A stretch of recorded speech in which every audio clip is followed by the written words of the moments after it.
Welcome to Awakening You channel. If you appreciate what we do, please support us. Thank you. Channel and Dahlberg. I am Mary Magdalene, and today I want to tell you a little about what it was like in my time, the time I was with Jesus. There were many conflicts then as well. There were those who wanted power or to keep the power they already had, and then the foot people who they thought they ruled over. All resistance was immediately put down.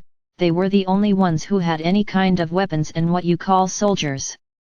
Today you have much more advanced weapons that can destroy societies and kill many more people without having to confront them. You also have another name. The word military appears in different contexts. It is an expensive organization whose money could instead be used for humanitarian purposes rather than war with each other. There was also injustice in those days. There were those who lived in abundance and those who begged on the streets. People didn't have much value unless they had money in their pockets. There was no question of any form of education except for the more affluent in society. Crafts were passed down from father to son, daughters were married off at an early age. Household work was part of their chores and possibly taking care of the animals if there were any in the home. The girls had to help and take part in the chores from an early age. Younger siblings were also included in their work. Yes, dear friends, that's how it looked at the time, but there was also a great community within the family where you supported and helped each other. In a small society, as it often was at that time, everyone got to know each other and you helped and exchanged services with each other between different groups than the one you have today.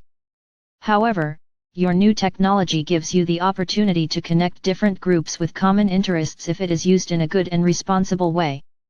However, it can also isolate people from each other so that they do not get the human contact that everyone living on Earth needs to have today. It is that contact that helps us develop and see ourselves for who we really are. In our time, it was the small community that we knew and maybe a few nearby villages. The rest of the world we didn't know much about.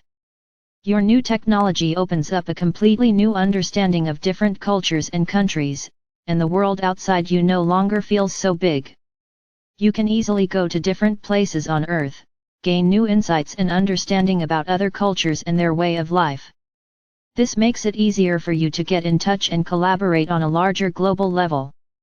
This has meant that development has gone faster and taken bigger steps forward than it has done before. So you don't stand still and repeat the same story over and over again, but you have constantly developed yourselves and your society in different ways. All that you have achieved may not always have been used in the right way, but much of it has been of great use to you today. You continue to develop new techniques of various kinds, with greater insights and understanding of what is good for people, animals, and nature. It is done as the compassion and love within you has grown through the experiences you have with you in your baggage. You have begun to understand that there is something more and greater than what you have experienced so far. You begin to understand that you have all power, love, and strength within you and that you can change your existence and world just by opening the gate of your heart so that power and love can flow forth and fill your entire body.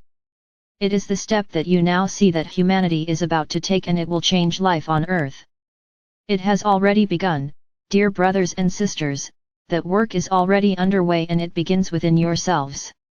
It is a great wave of love that will now sweep over the earth. I love you so much, Mary Magdalene.